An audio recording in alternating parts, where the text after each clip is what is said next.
중요한 거는 제가 뭐 한 30년 동안 자본시장에 있으면서 한국이 저평가가 안 된 적이 한 번도 없었어요. 네. 오르면 오르는 대로 떨어지면 떨어지는 대로 늘 저평가가 이루어졌기 때문에 주식은 기다리면 이기는 측면이 있어요. 근데 미국이 불패라고 생각하면 기다리지 못하죠. 네. 이 자산은 조정이 없는 자산이고 나는 늘 달리는 말에 올라탔다고 생각을 하면 조그만 조정에도 견디지 못하고 주식을 팔 수밖에 없거든요. 네. 여러분 안녕하세요. 경제한방입니다. 조기 대선이 끝나고 새 정부가 들어서면서 우리 주식시장이 매우 중차대한 시점을 맞고 있습니다. 자, 이럴 때는 시장에서 오랫동안 계시면서 업을 많이 쌓아오신 분의 지혜를 나누는 그런 때가 필요한 시점이 아닌가 싶어서 오늘 아주 중요한 게스트 한 분 모셨습니다. 신영증권 김학균 리서치 센터장 함께하겠습니다. 어서 오세요, 센터장님. 네, 안녕하십니까? 네, 참 이게 3,300이 전 고점이었는데 다시 눈앞에 두고 있습니다. 네, 만 10% 이런 오른 짧은 가격. 시간 안에 상승세, 예. 그렇게 흔한 일은 아니죠. 아닙니다. 뭐 이거보다 주가가 훨씬 더 빠른 속도로 올랐던 적도 많고요. 근데 이제 지금의 상승세가 좀 이례적인 거는 네. 그동안 뭐 크게 보면 글로벌 증시가 비교적 좀 이제 강세장이 오랫동안 이어졌는데 한국 시장이 유독 부진했죠. 그래서 뭐 국장 탈출은 지능순 이런 우스갯소리도 있었는데 최근에는 한국이 글로벌 시장 중에서 좀 이제 앞쪽에 서 있는 시장이 됐습니다. 네. 2025년 들어서 S&P 500 지수는 지금 한 6월 중순까지 한 2% 정도 강보합인데 코스피는 20%가 넘게 올랐거든요. 그래서 이제 우리 시장이 좀 뭐 다른 데보다 잘 움직인다는 점이 조금 이례적이고 또 두 번째는 말씀하신 것처럼 뭐 새로운 정부가 출범하면 주가가 뭐 이런저런 기대감을 반영하긴 합니다. 그래서 뭐 우리가 이제 신정부 출범 이후로 주가가 또 가파르게 오르다 보니까 뭐 정책에 대한 어떤 또 기대가 투영되는 면도 있는 것 같고 그렇습니다. 네. 그 지정학적인 리스크가 터져서 오늘은 약간 조정을 받는 네, 것 같아요. 그렇습니다. 일시적인 조정일까요? 뭐 중동 전쟁이 어떻게 전개되느냐에 따라서 뭐 달라질 수 있는데 그걸 뭐 금융시장이 예측하기는 힘든데 다만 이제 큰 흐름에서는 우리 증시가 뭐 지배구조 개선에 대한 기대 뭐 이런 어떤 내부적인 특수한 한국에만 적용이 되는 잠재적인 호재가 있기 때문에 네. 뭐 글로벌 증시가 전체적으로 조정을 받는다 그러면 뭐 한국이 그걸 피해갈 수는 없는데 네. 전체적으로 보면 우리 시장이 다른 나라보다는 수익률이 예. 나쁘지 않은 흐름은 전 지속이 될 거라고 생각합니다. 올 들어서 한 20% 넘게 올랐잖아요. 네, 20% 거의 글로벌 넘게 탑 올랐죠. 아닙니까? 이 정도면? 주요 증시 중에선 가장 많이 올랐습니다. 미국이 한 2%밖에 안 올랐잖아요. 그리고 일본과 대만은 뭐 작년 말보다 주가가 더 낮습니다. 그럼 이제 한국이 오랫동안 못 오른 거 생각하면 사실 뭐 이 정도로 네. 성이 차진 않지만 그래도 올해만 놓고 보면 한국이 보여줬던 그렇죠. 일방적인 소외는 벗어나는 그런 모습입니다. 최근에 외국인들이 굉장히 많이 샀고 네. 그러니까 수급이 조금만 들어와도 확 올라가는 어떻게 보면 네. 아주 층이 얇은 시장 같다는 느낌이 들거든요. 지금 상황이. 그렇습니다. 어떻게 보고 계세요? 뭐 가격 자체가 1,900 정도라 그러면 2011년 수준인데 주요한 많은 나라들 주가가 2011년보다 한 40~50%씩 다 올라와 있거든요. 근데 우리는 아직까지 2011년 고점도 못 미치고 있으니까요. 네. 그래서 뭐 전체적으로 한국 시장이 가격 메리트 있는 것 같고 그 전 고점이 3,300이었잖아요. 3,300입니다. 충분히 갈 수 있지 않을까요? 전 고점까지. 뭐 주가는 뭐 알긴 어렵지만 거기까지 간다고 한들 다른 나라랑 비교해 보면 뭐 우리가 대단히 과열은 아닌 것 같고요. 최근에 외국인 매수 말씀하셨습니다마는 지금 글로벌하게 나타나고 있는 중요한 변화 중에 하나가 달러가 약해지고 있는 겁니다. 원달러 환율이 4월 10일 날 1,480원을 넘어갔거든요. 네.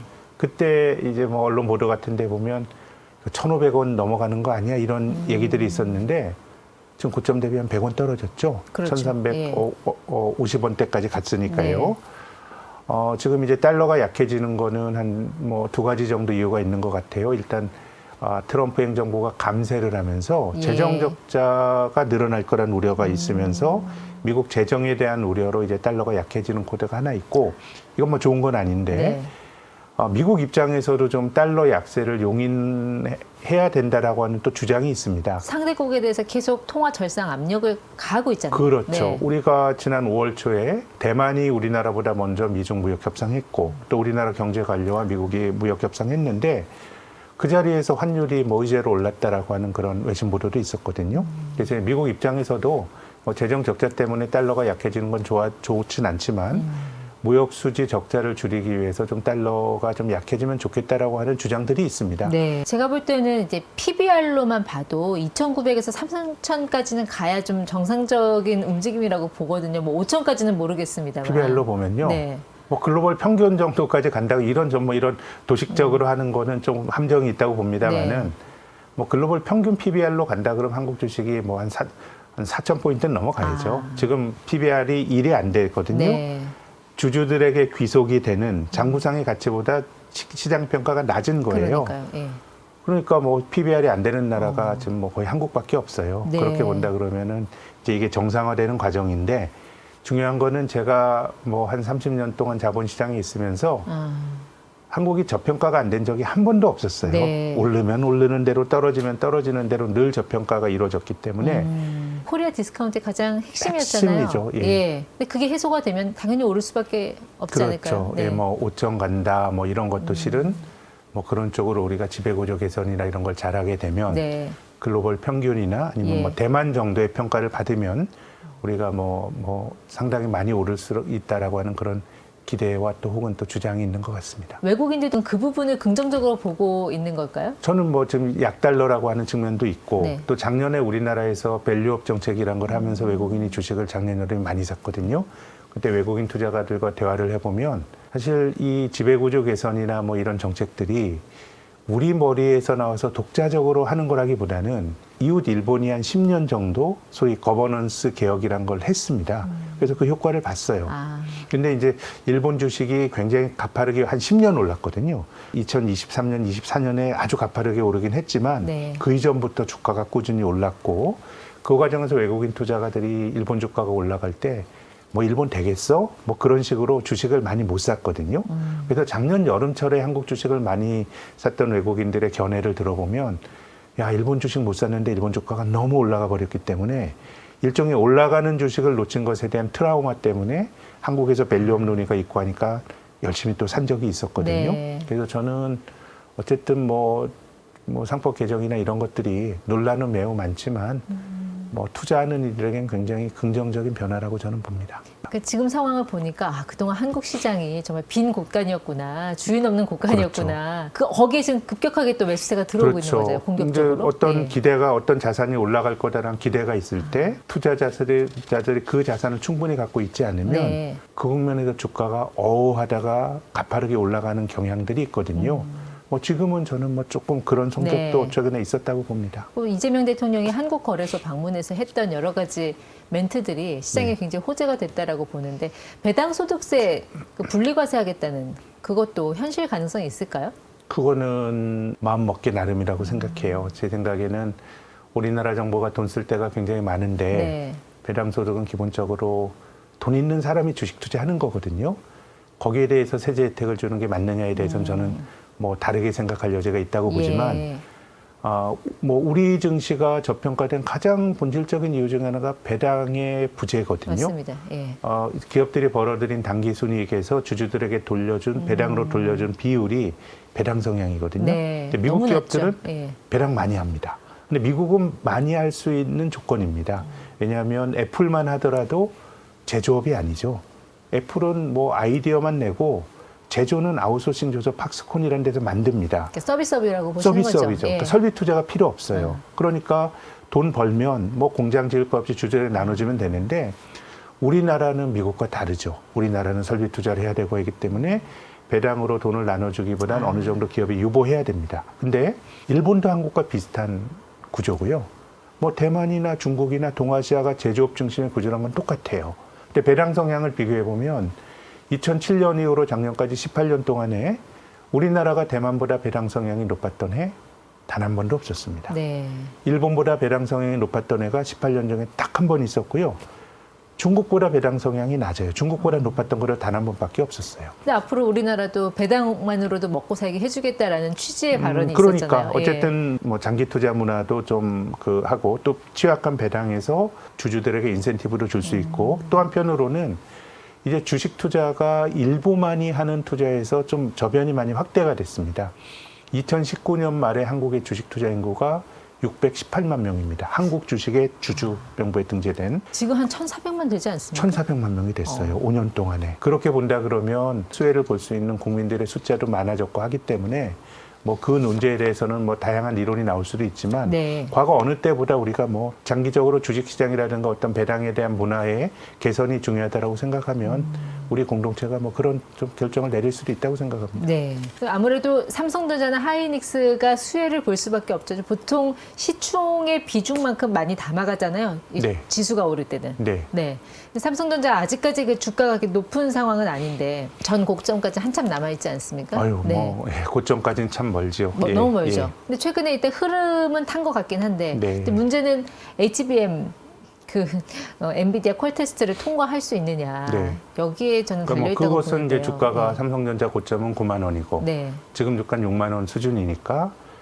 이 삼성전자라고 하는 정말 한때 참 우리에게 자랑이었던 회사가 도전에 직면해 있으니까 이제 그건 이제 삼성이 또 실력으로서 또 극복해야 될 도전인 것 같고요. 네. 근데 이제 지금 당장은 외국인 투자가들이 한국 주식을 살 때 개별 종목을 찍어서 사는 내가 삼성전자가 좋으니까 삼성전자를 살 거야. 현대차를 살 거야. 이런 식의 매수보다는 그냥 한국 주식을 묶음으로 사는 이런 걸 이제 패시브 투자라고 그렇죠. 그러거든요. 네. ETF라든가 뭐 그런 투자가 활성화됐기 때문에 일단 외국인들이 주식을 사게 되면 시가총액이 큰 종목들은 외국인 유동성의 수혜를 네. 받게 되고 뭐 지금 삼성전자가 올라가는 것도 뭐 그런 맥락에서 이해를 해야 된다고 봅니다. 네, 그러니까 한국 시장에 들어온다는 거는 어떻게 보면 한국 지수, 인덱스를 산다는 것이고 네. 거기에 있어서 뭐 삼성전자는 어떻게 필수제라고 볼 수 있으니까요. 네. 이제 같이 올라갈 수는 있다라고 보시는 거죠. 그렇습니다. 근데 문제는 이제 엔비디아가 뭐 SK 하이닉스랑 네. 이미 뭐 계약을 다 해놓은 상태여서 과연 삼성전자가 들어갈 룸이 있을까? 그거는 저는 뭐 AI용 칩은 너무 빠른 속도로 성장하고 있어서요. 오히려 엔비디아 입장에서는 그런 얘기를 젠슨 왕이 여러 번 했지만은 삼성이 좀 잘해주길 바라죠. 네. 왜냐하면 물건을 사쓰는 입장에서도 SK 하이닉스에 대한 의존도가 너무 큰 거는 사실 사쓰는 입장에서도 위험이거든요. 그래서 이제 젠슨 왕 그 엔비디아 CEO가 약간 희망 고문 같은 삼성의 네, 희망적인 얘기를 맞습니다. 많이 했었어요. 그래서 저는 엔비디아의 마음은 뭐 지금은 하이닉스가 좀 객관적으로 앞서가니까 하이닉스가 4, 5 정도 하고 네. 삼성이 한 2, 3 정도 하고 또 미국에 있는 마이크론 테크놀로지도 한 1 내지 2 정도 해주길 바랄 것 같아요. 근데 이제 그 이제 삼성전자가 또 실력으로 보여줘야 될 그런 도전에 직면해 있다고 네. 봅니다. 센터나님께서도 증권회사에 몸을 담고 계시지만 네. 증권주들이 많이 올랐어요. 근데 네. 대선 전부터 이미 판세를 읽고 움직이기 시작하더라고요. 네. 증권주 앞으로 계속 갈까요? 근데 뭐 일단 장이 좋을 때 증권주가 네. 뭐 장이 좋으면 거래량도 늘어나고 하면서 이익이 좀 늘어날 여지가 있기 때문에 전체적으로 이 시장 상황과 증권주 네. 주가는 좀 연동돼서 움직이지 않을까 싶습니다. 예, 또 상법 개정안 통과되면 또 파생적으로 나올 수 있는 수혜가 있는 업종이라 좀 더 그런 영향이 있을까요? 제 생각에 뭐 상법 개정안이 통과가 되면 이거 하나만으로는 되지는 않을 거예요. 뭐 이사의 충실 의무가 주주들에게도 충실하라고 하는 그 문장이 들어가면 네. 사실 굉장히 상법은 상위법이고 추상적인 법이기 때문에 네. 이게 실제로 현실에서 적용되는 그런 과정들이 필요할 것 같고 네. 근데 아무튼 크게 보면 우리가 한 방향 중요한 발걸음을 지금 내딛는 그런 네. 국면인 것 같긴 합니다. 특이한 거는 최근 들어서 지주사 네. 주가가 또 많이 올랐더라고요. 네. 사실 지주사는 그동안 그 중복 할인 이슈가 있어서 네. 많이 오르지 못했던 종목인데 최근 네. 흐름 어떻게 보고 계세요? 그건 뭐 코리아 디스카운트의 상징이 지주사죠. 자기들이 가지고 있는 자회사 지분이 지분 가치의 뭐 절반도 평가 못하고 그래서 이거야말로 뭔가 이제 상법 개정이나 이런 걸 통해서 네. 디스카운트가 완화가 돼야 될 수 있다는 기대가 투영되는 것 같은데 아직까지는 뭐 구체적으로 어떻게 될 거냐 강론으로 들어가면 네. 사실 뭐 우리나라는 지금 중복 상장 이슈도 있고 근데 이제 앞으로 중복 상장하는 거는 금융감독기관에서도 좀 약간 규제 비슷하게 하는 것 같아요. 네. 근데 어쨌든 지금은 이 기대가 헛된 기대라고는 전혀 생각지 않아요. 굉장히 예. 중요한 걸음을 걷는 건데 장기적으로는 그런 것들이 현실에서 적용이 이제 돼야 되지 않을까 그런 네. 생각이 듭니다. 사실 미국 입장에서도 관세를 올리는 게 본인들한테도 상당히 부담이 될 거란 말이죠. 예. 네. 지금 뭐 물가나 고용 여러 가지 지표는 혼재돼 있습니다만 하반기에는 미국이 경기 둔화 쪽으로 갈 가능성이 높다는 시각도 있던데 동의하시나요? 굉장히 높다고 봅니다. 왜냐하면 경기는 사실 작년 대비해서 올해 경기가 어떻게 될 거냐 이런 관점인데 재작년에 미국 경제 성장률 2.9%, 작년에 2.9%. 그렇죠. 예. 미국의 잠재 성장률이 한 2% 정도로 추정이 되는데 지난 2년 동안 너무 좋았습니다. 그럼 3년 연속 이렇게 경제가 뜀박질을 할 수 없고 작년과 재작년에 좋았던 가장 본질적인 이유는 바이든 행정부가 재정 지출을 너무 했기 돈 때문입니다. 너무 많이 풀었죠. GDP의 7%의 재정 적자를 기록했습니다. 지금 우크라이나랑 면제제 싸우고 있는 러시아의 GDP 대비 재정 적자가 4%거든요. 전쟁하는 나라보다 돈을 더 썼어요. 그러면은 트럼프도 지금 돈을 재정 지출을 줄이는 거에 대해서 굉장히 줄이고 싶어 하지 않지만 바이든 행정부 때처럼 막 뭐 친환경에 돈 쓰고 이러기는 힘드니까요. 제 생각엔 미국 경제 네. 자체가 좀 둔화가 될 여지가 있고 그렇게 보면 오히려 그런 점에서 미중 간의 타협 가능성이 전 역설적으로 맞습니다. 예. 자기가 힘들어져야 돼요. 그러니까 미국 경기가 나빠져야 미중 간의 절충점을, 접점도 그럼요. 찾아질 걸로 보거든요. 우리가 예. 1차 트럼프 행정부 때 2018년 가을부터 중국에 대해서 관세를 올렸거든요.